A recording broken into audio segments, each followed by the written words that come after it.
The war room smelled of sulfur and ozone, a mix that made most species gag, but perfectly suited the desperate leaders gathered around the holographic display. Admiral Krex's crystalline form caught the red light of dying star systems as he watched. Another Alliance fleet disappear from the tactical map. His species, the Vorthak, had evolved on a world where volcanic activity never stopped, making them tough as diamond. But even diamonds could shatter under enough pressure. 17 worlds lost in 3 months, General Nira said, her aquatic suit bubbling with agitation. The Taurans had joined the Alliance after their ocean world was glassed by hegemony ships. At this rate, we'll be extinct before the next solar cycle. The hologram flickered, showing the latest defeat at Proxima Tertius. 3 Alliance battle groups had engaged a single hegemony fleet and been completely destroyed. The enemy fought with mechanical precision, their tactics refined over centuries of conquest. Every move was calculated, every response predictable. Dr. Yaren, the Alliance's lead xenobiologist, stood quietly in the corner. His people, the Alteans, were known for their analytical minds and careful nature. He had been studying something for weeks, something that made the other leaders uncomfortable whenever he mentioned it. "We need unpredictability," Admiral Krex said, his voice like grinding stones. "The hegemony wins because they can predict our every move. We follow standard military doctrine, they counter it. We adapt, they adapt faster." "What other choice do we have?" asked Commander Zahn, representing the insectoid Chitauri. His species had contributed the most ships to the Alliance, but numbers meant nothing when facing superior strategy. "We are warriors, but they are machines in organic bodies," Dr. Yaren finally spoke up. "There is one option we haven't considered." "Fee." Room fell silent. Everyone knew what he was about to suggest, and none of them liked it. "The humans," General Nira said flatly. "You want to recruit the Deathworld savages." "They're not savages," Dr. Yaren replied, activating his personal display. Images of Earth appeared, showing cities, technology, and most importantly, battlefields. "They're survivors. Their planet is classified as a Class 12 death world, but they didn't just survive it. They conquered it." Admiral Krex studied the images with interest. Humans fighting in conditions that would kill most Alliance species. Humans adapting weapons and tactics mid-battle. Humans doing impossible things because they didn't know they were impossible. "Look at their neural patterns," Dr. Yaren continued, showing brain scans. "Complete chaos, random firing across multiple sectors simultaneously. No other species thinks like this. The hegemony has never fought anything like them." "Because they're insane," General Nira protested. "Those neural patterns show mental instability. They can't be trusted." "Can they be more untrustworthy than extinction?" Commander Zahn asked pragmatically. The debate continued for hours, but the outcome was inevitable. They were losing the war, and conventional tactics weren't working. The vote was close, but it passed. The Alliance would approach humanity. 3 weeks later, a small diplomatic ship entered Earth's solar system. The humans had detected them long before they announced themselves, which impressed the Alliance delegation despite their concerns. Earth's defense network was primitive by galactic standards, but showed remarkable creativity in its deployment. The first meeting took place aboard the human space station called Liberty Point. Captain David Reed represented Earth's United Defense Coalition, a man whose calm demeanor hid sharp intelligence. His second-in-command, Commander Ana Silva, watched every alien gesture with the eye of someone who had survived too many battles. "Your people are dying," Captain Reed said bluntly after the Alliance explained their situation. "No diplomatic pleasantries, no careful words. Just truth delivered like a weapon." Admiral Krex found himself respecting the humans' directness. "Yes, we need allies who fight differently than we do." "You need mercenaries," Commander Silva corrected. "Let's not pretend this is about friendship." The negotiations were unlike anything the Alliance had experienced. Humans asked questions that seemed random but revealed deep understanding of military logistics. They wanted detailed information about Alliance technology, fleet compositions, and enemy capabilities. They also asked about things that seemed irrelevant, like food supplies and entertainment systems. "Why do you need to know about our recreational facilities?" General Nira asked, confused. "Because we need to know how you think," Captain Reed replied. "What relaxes you? What stresses you? What makes you afraid? If we're going to fight together, we need to understand each other." Dr. Yaren made notes frantically. This was exactly the kind of thinking he had predicted. Humans didn't just plan for battle, they planned for everything around battle. The final agreement was complex. Earth would provide military forces in exchange for access to Alliance technology and territorial rights to any systems they helped liberate. The humans also insisted on maintaining their own command structure within Alliance fleets, something that made the military leaders uncomfortable. "One more thing," Commander Silva said as the meetings concluded. "We'll need detailed files on every Alliance species. Biology, psychology, military doctrine, everything." "For tactical coordination?" Admiral Krex asked. "Of course," Captain Reed replied smoothly. But Dr. Yaren noticed the look that passed between the two humans. They weren't just preparing to fight alongside the Alliance. They were preparing to understand them completely. The question that nagged at him was simple. Why would allies need to understand each other so thoroughly? As the human ship departed Earth's system, loaded with Alliance technology and technical specifications, Dr. Yaren realized they might have made a terrible mistake. They had invited predators into their pack, and predators studied everything around them. Not just enemies. Everything. The war was about to change, but perhaps not in the way the Alliance expected. They had sought unpredictability, and they were about to get more of it than they could handle. The humans were coming, and with them came possibilities that no one had calculated. In the depths of space, the first human volunteers were already, training with Alliance equipment, adapting it in ways its creators never imagined. The Deathworld Alliance's gambit had begun, and there would be no going back. The alarm system screamed through the Alliance battleship Eternal Fury as Lieutenant Tom Baker ran down corridors that hadn't been designed for his species. Everything was too tall, too narrow, or too hot for human comfort. But Tom had learned to adapt, just like every human in the fleet. Adaptation was what they did best. "Human unit, report to Docking Bay 7. Admiral Krex's voice boomed through the ship's communication system. The translator made his crystalline speech understandable, but it still sounded like rocks being crushed together. Tom arrived at the briefing room where his squad was already assembled. 12 humans, all volunteers from Earth's Special Forces, all crazy enough to fight in alien ships against alien enemies. Sergeant Lucy Stone nodded at him as he took his position. She was tough as nails and twice as sharp, the kind of soldier who could make explosives out of cleaning supplies if needed. Admiral Krex's hologram appeared before them, his crystalline form impressive even as a projection. Behind him stood several other Alliance officers, all watching the humans with barely concealed suspicion. "Intelligence reports indicate a hegemony supply convoy will pass through the Arcturus system in 6 hours, Krex began. "Standard procedure would be to engage with our main battle fleet." "But you want us to do something stupid instead," Tom said. It wasn't a question.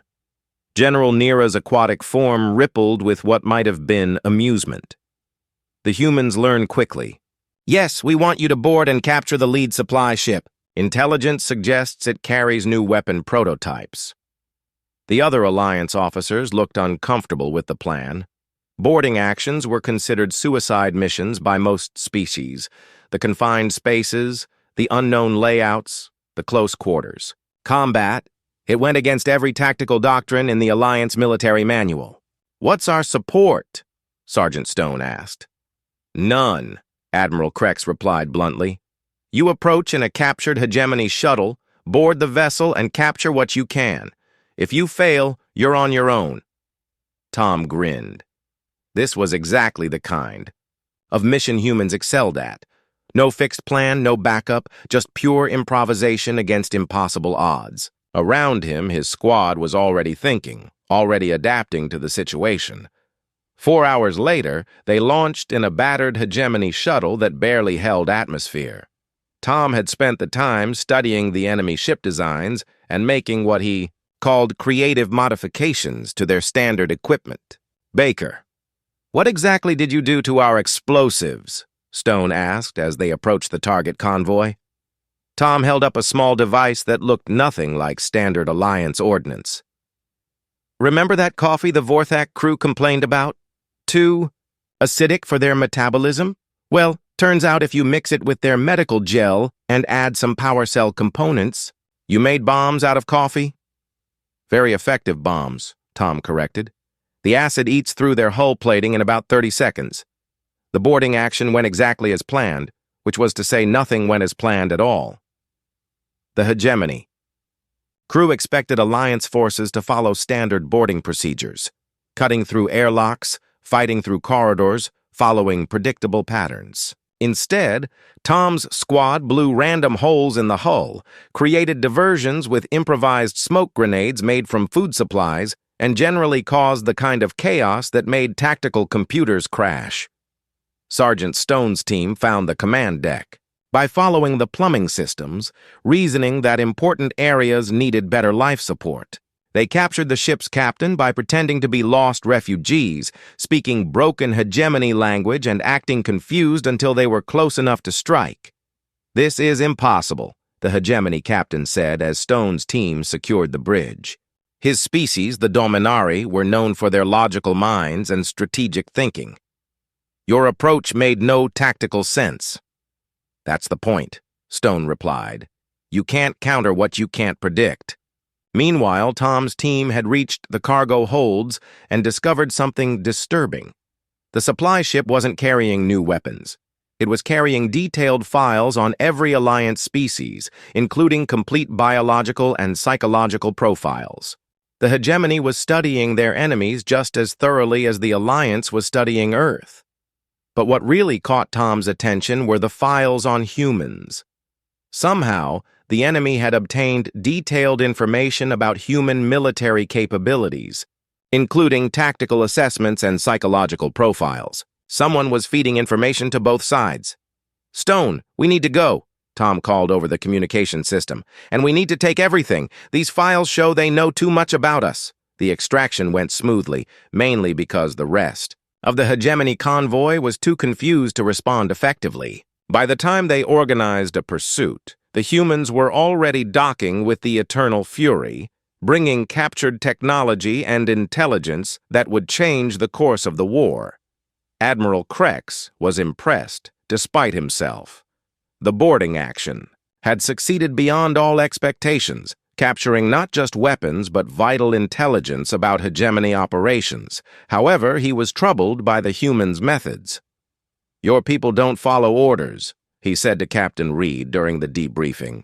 "They follow the spirit of the orders," Reed replied. "We got what you wanted, didn't we?" "Yes, but your methods were unpredictable.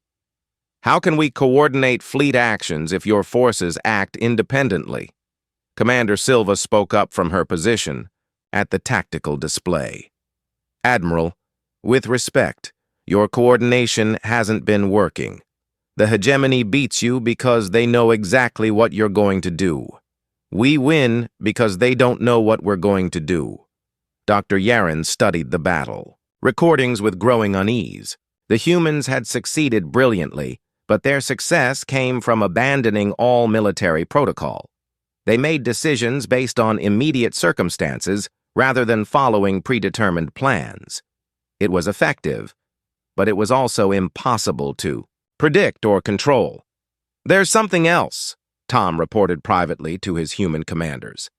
"The hegemony has detailed files on everyone in the Alliance. Someone's been feeding them information for years." "Any idea who?" Captain Reed asked. "Not yet, but I made copies of everything. We'll figure it out." What Tom didn't mention was that he had also copied all the Alliance technical specifications they had encountered during the mission. The human intelligence gathering was becoming just as comprehensive as their fighting capabilities. Over the next several weeks, human forces integrated more fully into Alliance fleets. They won battles that should have been impossible, turned defeats into victories, and generally caused headaches for both Alliance commanders and hegemony strategists. But success came with a price. Other Alliance species began to notice that humans asked too many questions, studied everything too carefully, and seemed to be preparing for more than just the current war. Dr. Yaren's warnings about human psychology became harder to ignore. Humans were proving to be excellent allies, but the question remained: what exactly were they preparing for? And would the Alliance be ready when they found out?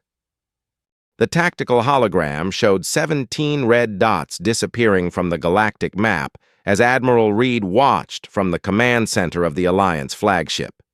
Each dot represented a hegemony fleet that had been destroyed, scattered, or forced to retreat in the past 6 months. The human military doctrine was working better than anyone had expected. Kepler Station reports complete hegemony withdrawal from the Outer Rim, Commander Silva announced from her position at the communication array. That's 3 entire sectors cleared in 2 weeks. Around them, Alliance officers from various species worked at stations designed for their specific physiologies. The command center had been modified to accommodate human needs, but Reed could feel the tension in the air. Success was making everyone nervous. Dr. Paul Green looked up from his engineering console, where he had been working on what he called efficiency improvements to Alliance weapons systems. The modifications consistently performed beyond original specifications, which should have made everyone happy. Instead, it made them suspicious.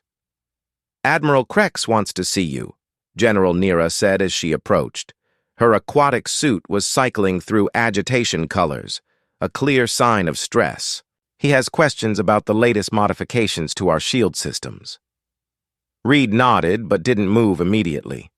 Over the past months, he had noticed increasing scrutiny of human activities. Alliance leaders were winning the war, but they were becoming uncomfortable with how they were winning it. The meeting took place in Admiral Krex's private quarters, where the crystalline commander could speak without translation delays. Present were General Nira, Dr. Yaren, and Commander Zon, representing the major Alliance species. "Your people have been very effective," Krex began carefully.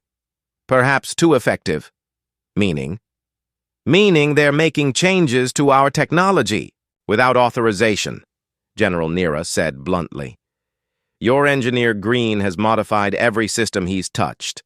Our scientists can barely recognize their own equipment." Reed remained calm.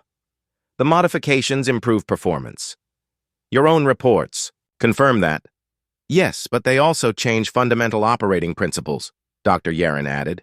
"Human modifications seem designed to be easily understood by human technicians, but nearly incomprehensible to us. Why would improvements be species-specific?" The question hung in the air like a challenge. Reed realized this was more than a technical discussion. It was an interrogation. "We improve what we understand," he said finally. "Human engineering approaches are different from yours. That doesn't make them wrong." Commander Zon's insectoid head tilted in what his species used to indicate suspicion. "Our intelligence reports suggest Earth has been receiving detailed technical specifications from human forces in our fleets. Why would allies need to send military technology back to their home world?" The accusation was direct and accurate. Reed felt the weight of 6 months of careful intelligence gathering suddenly pressing down on him. The Alliance had discovered what every human commander knew. They were fighting 2 wars simultaneously, one against the hegemony and one for Earth's technological advancement. "We share information with our command structure," Reed replied. "Just like you do." "Do we?" General Nira asked.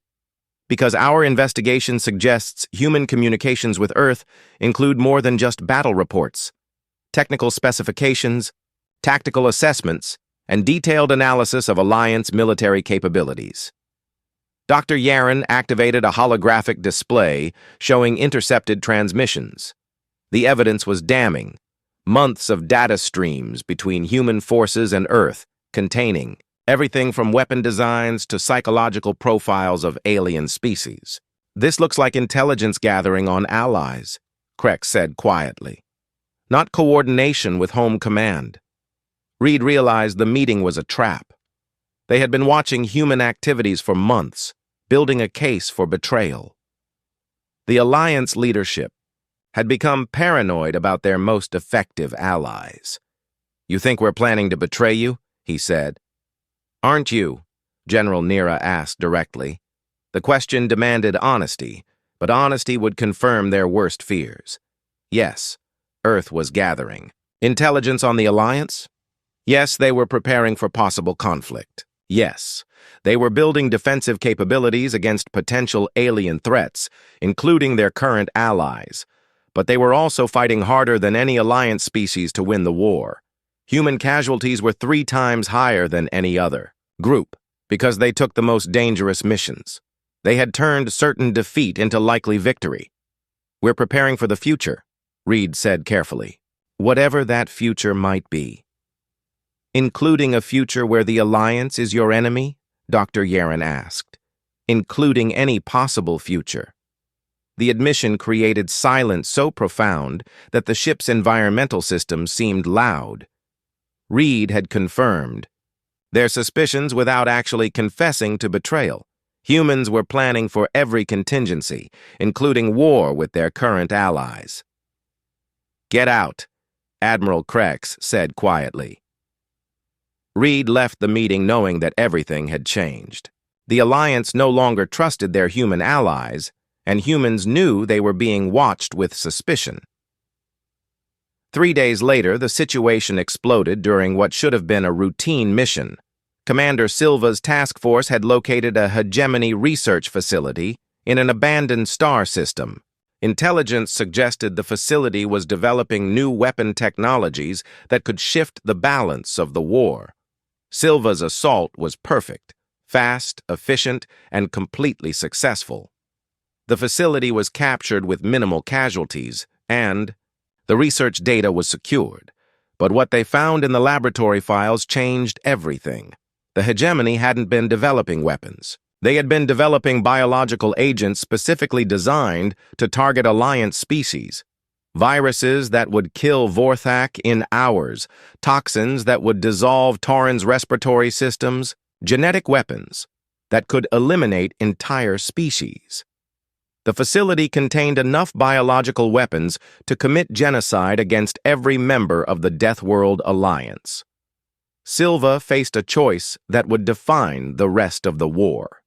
Alliance Command expected her to secure the research and transport it to Alliance scientists for study. Standard procedure was to turn captured enemy weapons over to Alliance Command for evaluation and potential use. Instead, she ordered the entire facility destroyed. "Commander, Alliance Command is demanding an explanation," her communication officer reported as the research station burned behind them. "Tell them the facility was too damaged to secure," Silva replied. "Complete loss of all research materials." Her staff understood what she wasn't saying. The biological weapons were too dangerous for anyone to possess. Not the hegemony, not the Alliance, not Earth. Some weapons were too terrible to exist, but her decision had consequences. Alliance leadership saw the destruction as proof that humans couldn't be trusted to follow orders. They had acted unilaterally, making decisions that affected the entire war effort without consulting their allies. Dr. Yaren's report to Alliance Command was damning. "The humans destroyed strategic assets without authorization. They're making command decisions independent of Alliance authority. This suggests they consider themselves separate from our command structure." The investigation that followed revealed the full scope of human intelligence gathering. Earth had been preparing defensive measures against potential Alliance aggression from the beginning. They had studied every weakness, every vulnerability, every possible way to fight their current allies if necessary. The Alliance leadership faced an impossible situation. Their most effective fighters were also their most dangerous potential enemies. The humans who had turned the tide of the war were also preparing to fight them if circumstances required it. Admiral Krex realized that bringing in humanity had been a mistake, but not for the reasons he expected. The problem wasn't that humans might betray the Alliance. The problem was that they were preparing for every possible future, including futures where betrayal was necessary. The war against the hegemony was nearly won, but the Alliance was beginning to fragment from within. Trust, once broken, was impossible to restore, and the humans had shown that they valued their own survival over Alliance unity. The turning tide was about to become a flood, and nobody was sure which way it would flow. The Emergency War Council meeting felt more like a trial than a strategic discussion. Admiral Reed sat across from a semicircle of Alliance leaders, all of whom stared at him with expressions ranging from suspicion to outright hostility. The holographic displays around the room showed tactical positions, but the real battle was happening right here in this chamber. "Explain to us why your forces destroyed the hegemony research facility," Admiral Krex said, without preamble. His crystalline form reflected the harsh lights of the war room, making him look like a living gemstone carved for judgment. "Commander Silva determined the facility was too damaged to secure safely," Reed replied, using the official report they had filed. "That's not what our sensors recorded," General Nira interrupted. Her aquatic suit was cycling through deep red colors, indicating extreme agitation. "The facility was intact when your forces arrived. They deliberately destroyed it after securing the research data." Dr. Yaren activated a holographic display showing sensor readings from Alliance ships during the mission. The evidence was clear. The research station had been functioning normally until human forces planted explosive charges throughout the complex. "The question is why," Commander Zahn said, his insectoid head tilting in the way his species indicated deep thought. "What was in that facility that humans didn't want the Alliance to possess?" Reed realized they knew more than they were revealing. Somehow, Alliance intelligence had discovered the nature of the biological weapons research. The question was how much they knew and whether they understood why Silva had made her decision. The facility contained biological weapons designed to target Alliance species, he said finally. Commander Silva determined they were too dangerous to exist. The admission created immediate chaos. General Nira's suit turned almost black with shock. Commander Zahn's mandibles clicked rapidly in agitation. Even Dr. Yaren, normally composed, looked disturbed by the revelation. "You made that determination without consulting Alliance Command," Admiral Krex said slowly. "You decided what was too dangerous for us to know about our own enemies. Some weapons shouldn't exist," Reed replied. "We've seen what biological warfare can do to civilizations. The risk was too great." "The risk to whom?" General Nira demanded. "To the Alliance or to Earth?" The question struck at the heart of the problem. Reed realized they suspected human motives were purely selfish, that Earth had destroyed the weapons not to protect the Alliance, but to prevent them from having capabilities that might threaten humanity later. Dr. Yaren activated another display, this one showing communication intercepts between human forces and Earth Command. "Our analysis of your transmission suggests a different interpretation. Earth has been systematically gathering intelligence on every Alliance species while building defensive capabilities against us. The evidence was overwhelming.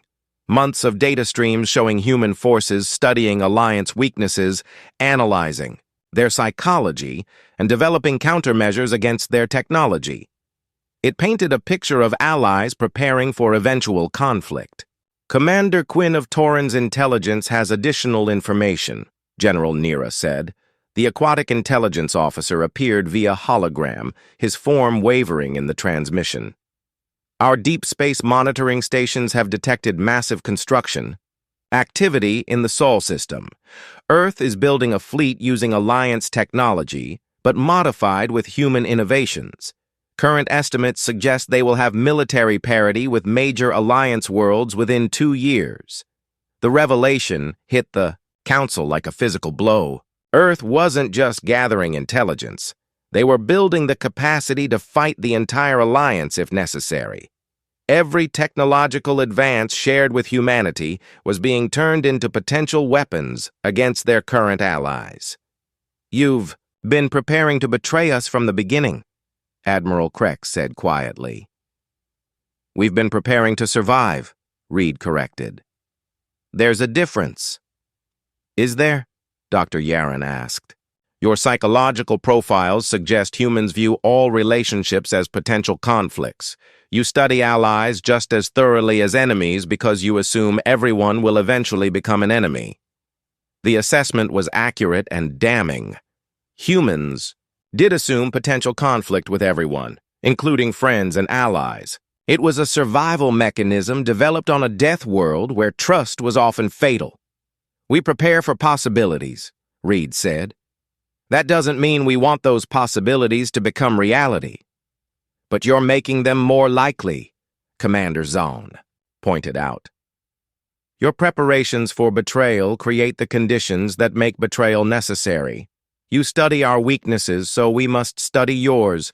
You build defenses against us, so we must consider you a threat." The logic was inescapable. Human paranoia was creating the very scenario they feared. By preparing for war with the Alliance, they were making war with the Alliance inevitable. "What do you want?" Reed asked finally. "Full disclosure of human military capabilities," Admiral Krex demanded.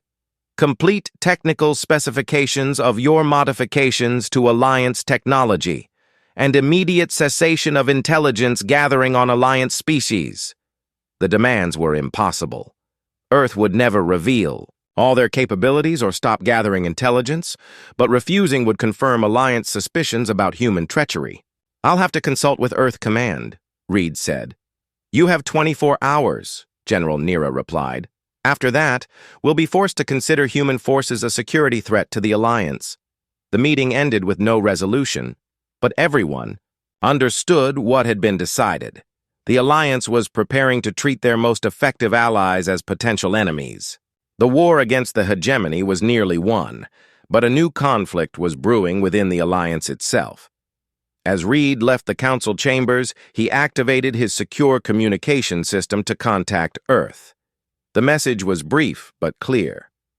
"Partnership compromised.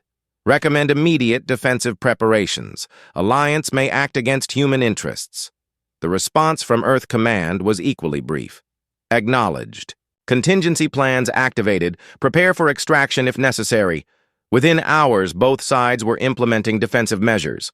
Alliance fleets began repositioning to monitor human forces more closely. Human commanders started identifying escape routes and defensive positions. Scientists on both sides began analyzing potential weaknesses in their former allies. Dr. Yaren watched the developments with growing dread. His warnings about human psychology had been proven correct, but not in the way he expected. The problem wasn't that humans were naturally treacherous.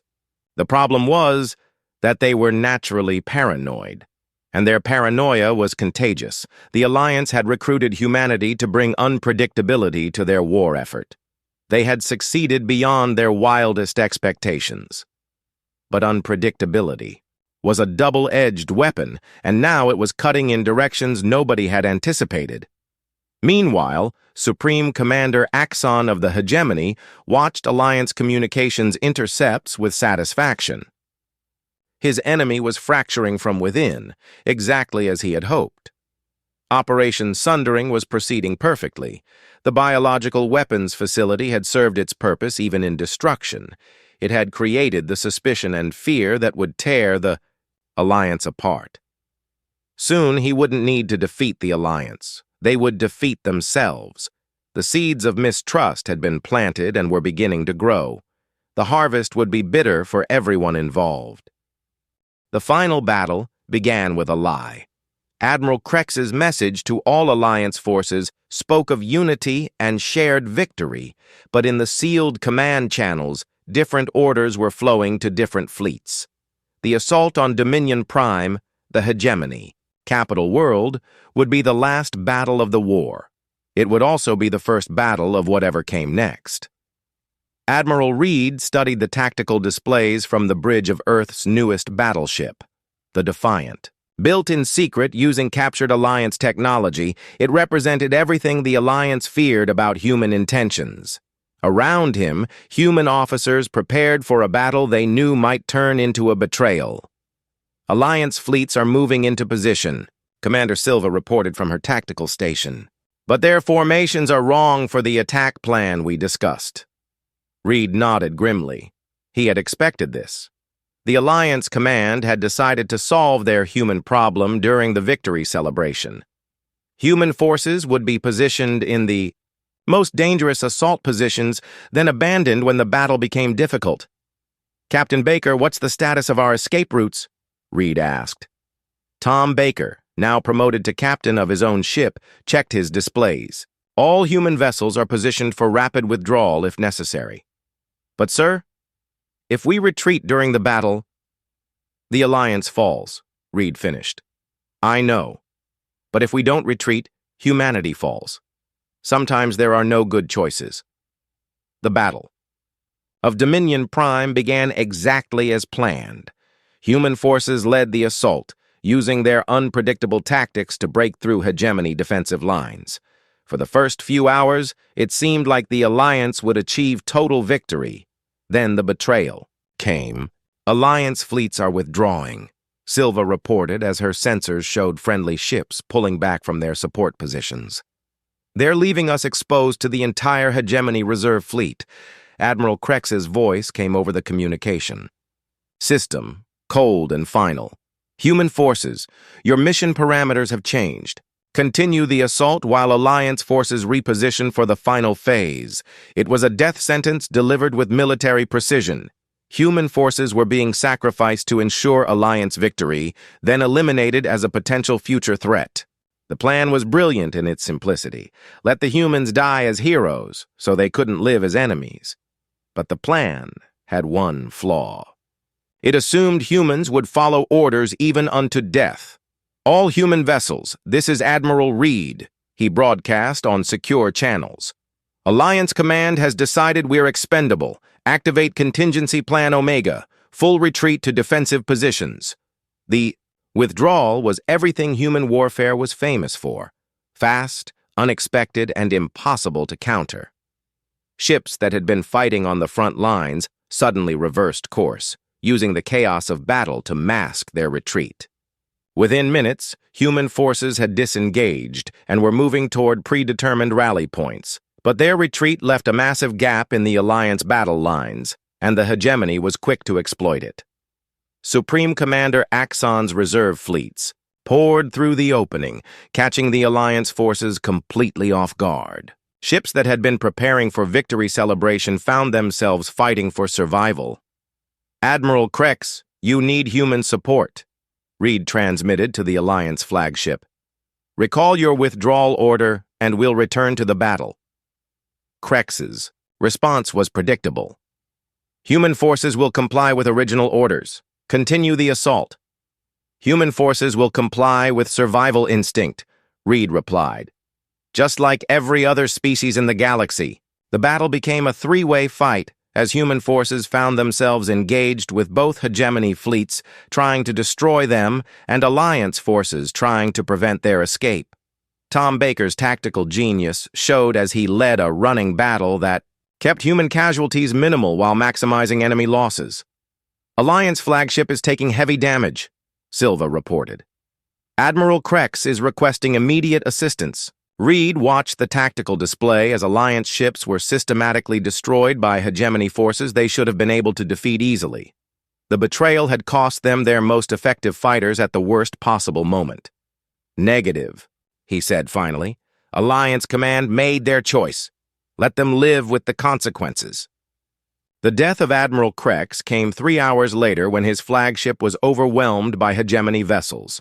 His final transmission was broadcast on all channels, a message of defiance that became an admission of failure. "This is Admiral Krex to all. Alliance forces. The humans have betrayed us in our moment of victory. Do not trust them. Do not ally with them. They are as dangerous as any enemy we have faced. But Dr. Yaren, monitoring the communications from his science vessel, understood the truth. The humans hadn't betrayed the Alliance.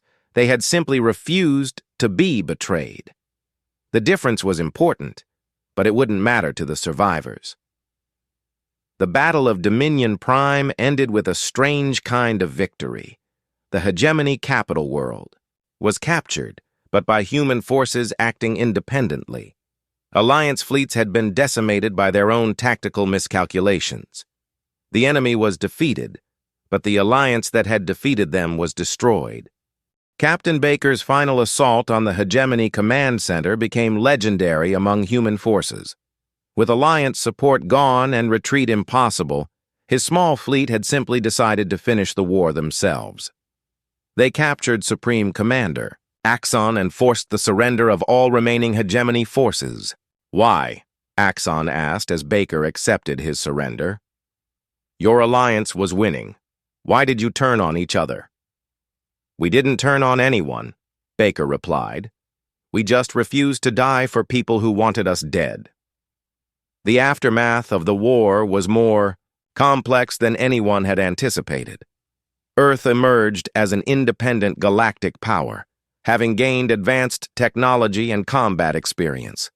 But they were also completely isolated, trusted by no one, and allied with no one. Some Alliance species, particularly those who had fought alongside humans, requested separate treaties with Earth.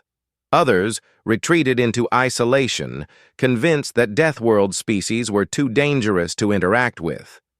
Admiral Krex died believing the humans had betrayed the Alliance, but Dr. Yaren's final report told a different story. In his analysis of the war's end, he wrote that humanity's greatest weapon wasn't their unpredictability or their adaptability. It was their ability to inspire both absolute loyalty and absolute mistrust, often from the same people at the same time. The Alliance had wanted human unpredictability to defeat their enemies. They had gotten exactly what they asked for, including unpredictability in their allies' loyalty. Humans had fought harder than any Alliance species, taken greater casualties, and achieved impossible victories. But they had also prepared for the possibility that their allies might become their enemies. That preparation had saved humanity when the Alliance decided to eliminate them. But it had also created the very conditions that made elimination seem necessary to Alliance leadership.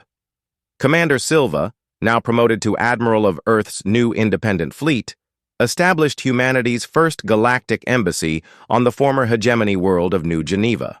Her opening statement to the galaxy became famous for its brutal honesty. Earth seeks peaceful relations with all species, she announced. But we will never again place our survival in anyone else's hands. We are willing to be allies, but we will not be servants. We are ready to trade, but we will not be dependent. We offer friendship, but we maintain the capacity for war.